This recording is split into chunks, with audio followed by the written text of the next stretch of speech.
Porque assim, eu sempre fui muito comunicativo e queria fazer teatro, só que meu pai tinha um certo preconceito e nunca deixou fazer.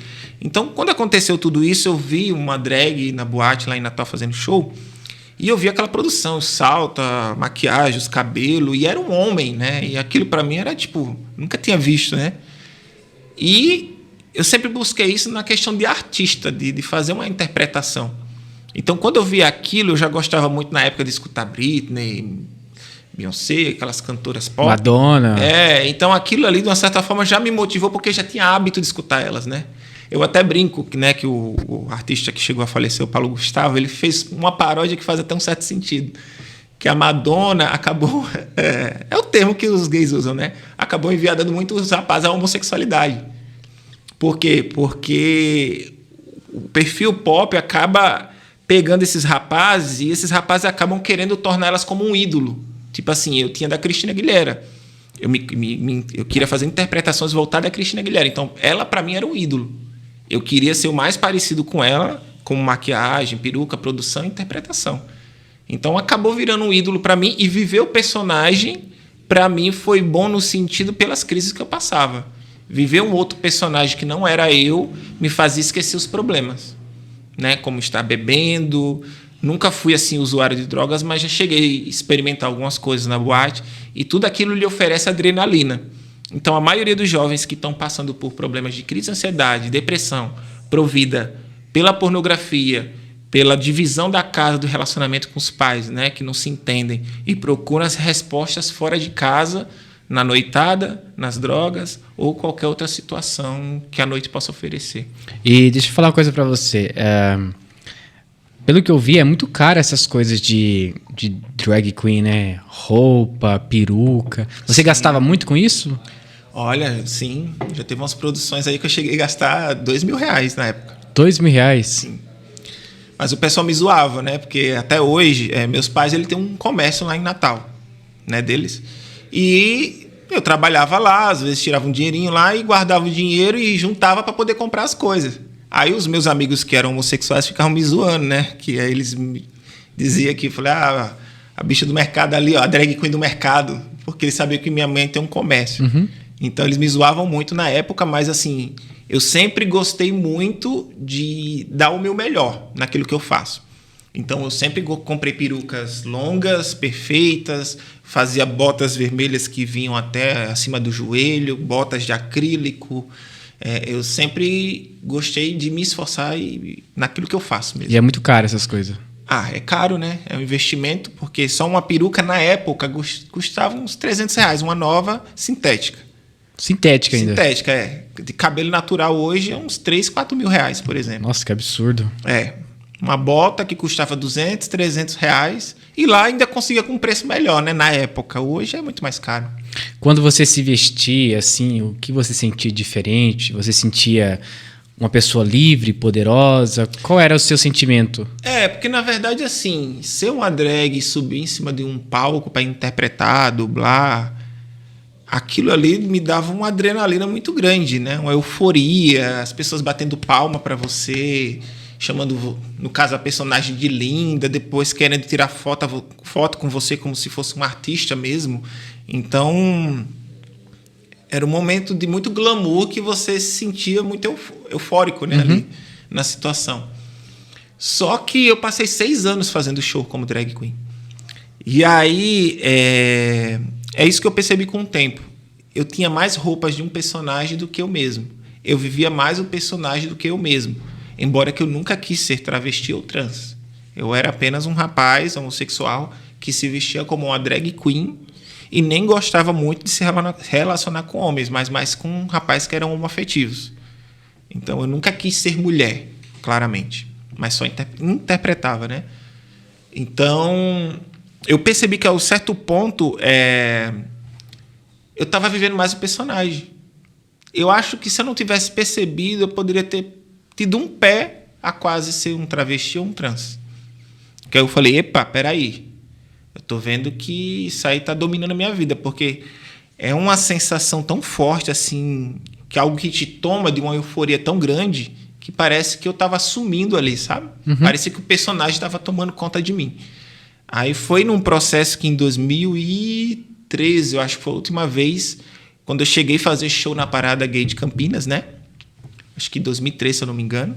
Depois desse show que eu fiz que é da Parada, que é a segunda maior do Brasil, depois da de São Paulo, passei por algumas situações que eu caí em si e eu não queria mais isso para mim. Porque eu tenho vários amigos que convivem, trabalham, respeito eles e tudo. Só que é uma vida difícil. Muitos acabam se induzindo à própria prostituição e outros investem tanto em produções que, quando envelhecem, muitos se encontram sozinhos porque há um preconceito.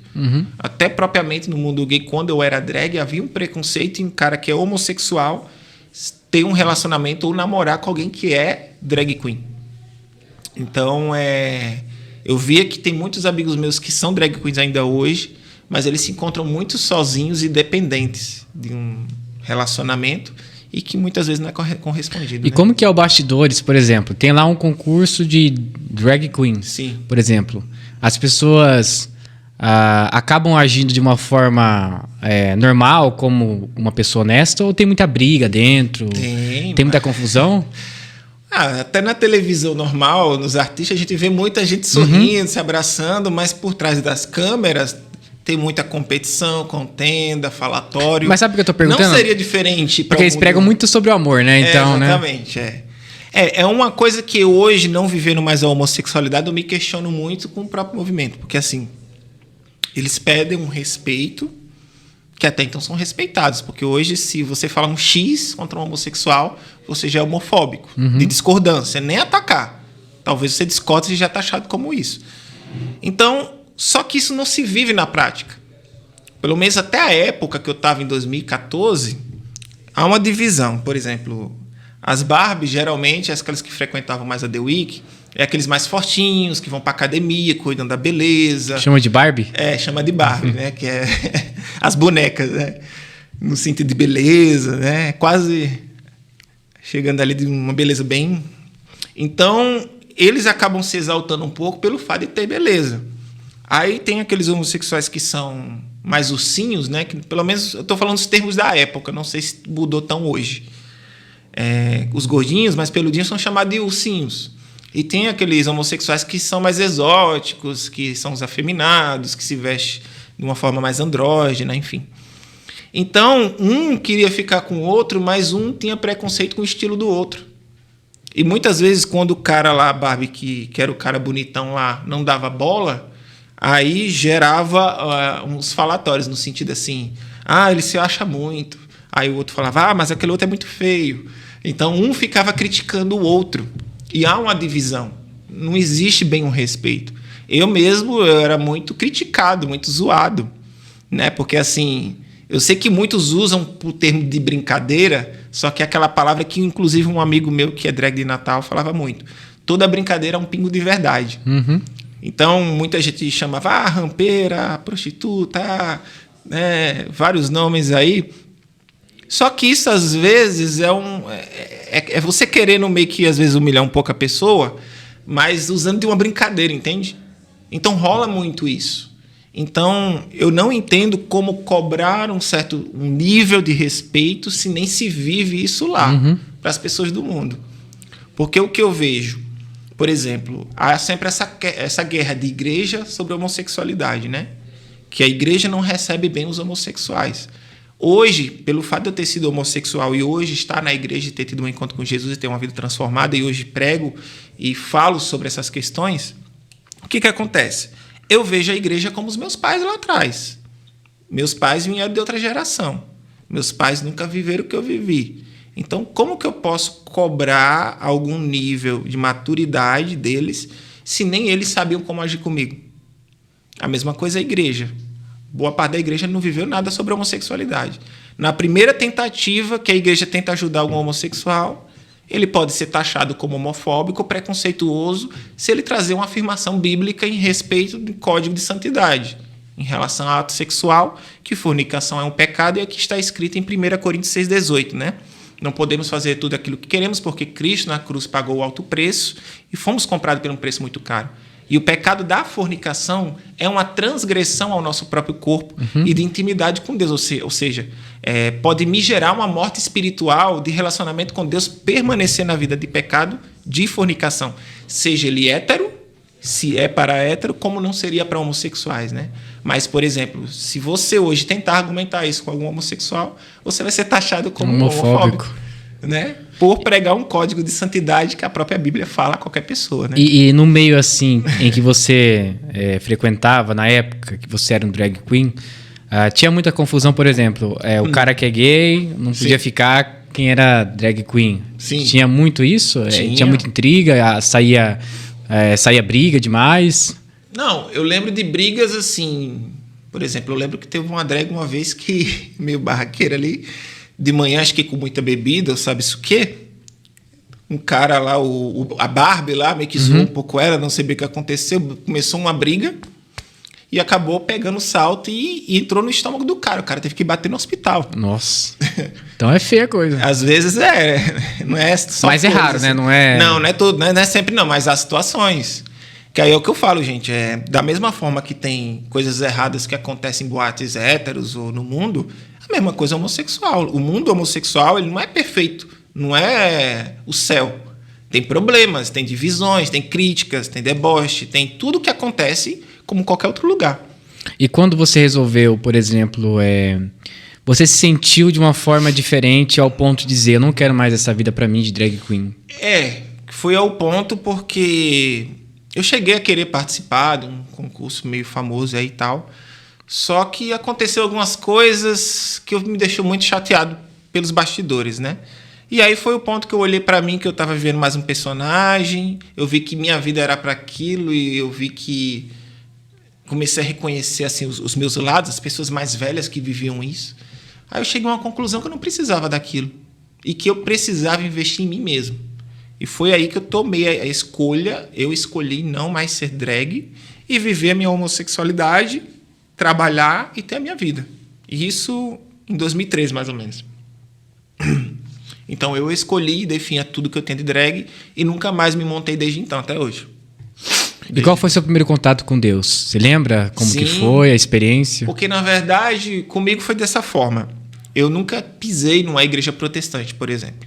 Eu só conhecia a católica e eu era muito resistente. No meu trabalho, às vezes a minha gerente, os amigos me chamavam para ir na igreja e eu sempre falava, não, vou na casa de fulano, não, vou na casa de Beltrano, e sempre dava um jeito de não ir. Só que eu trabalhei, depois que eu parei de ser drag, eu trabalhei nos maiores salões do país aqui em Campinas, né? E comecei a fazer trabalho com editorial de moda, comecei a ter um salário assim que eu nunca pensei que eu pudesse ter para alguém que veio do Nordeste, né? E com a realidade de vida que eu tinha. Então aquilo para mim já foi muita coisa. Comecei a atender gente famosa, comecei a fazer trabalho na Caras, revista com Mikizaki, essas coisas assim, e vivi um outro nível de vida. Comecei a sair com uns amigos para as baladas, viajar, e parece que assim, mesmo tendo tudo, parece que ainda me faltava algo, né? Mesmo trabalhando com gente importante, tendo um salário e tudo. Só que aí o que aconteceu? Eu acabei indo para um outro lugar, né? Com uma proposta de trabalhar com uma pessoa que me fez crescer. E as pessoas me avisaram, não, você vai ter problema lá, não vai para lá, porque é difícil e tal. Só que eu me encontrei numa situação, ou eu ia para um outro lugar, como a empresa que eu estava antes, ou eu ia para a pessoa que me ajudou a crescer. E eu nunca fui tão ligado assim a dinheiro especificamente. Acho que toda pessoa quer prosperar, mas até enquanto homossexual eu era mais vinculado ao que aquela pessoa me representava como amigo, né? Uhum. Então, por exemplo, enquanto homossexual e drag queen, eu tinha alguns amigos que eu contava nos dedos. Colegas, pessoas que eu via na balada, eu tinha muitos, mas amigos eu contava nos dedos. Eu nunca tive muito amigo. Então, eu preferi trabalhar com a pessoa que me ajudou. Só que, consequentemente, depois de alguns meses, pela forma que eu estava crescendo no meu trabalho, trabalhando com gente lá importante, tudo, pessoas se incomodaram com isso e começaram a meio que me queimar para outras pessoas. Para o dono do espaço lá, que, dono, né, tá. Ao ponto de me mandar embora. Então, questão de poucos dias, conversaram comigo, pediram para pegar minhas coisas e fui embora.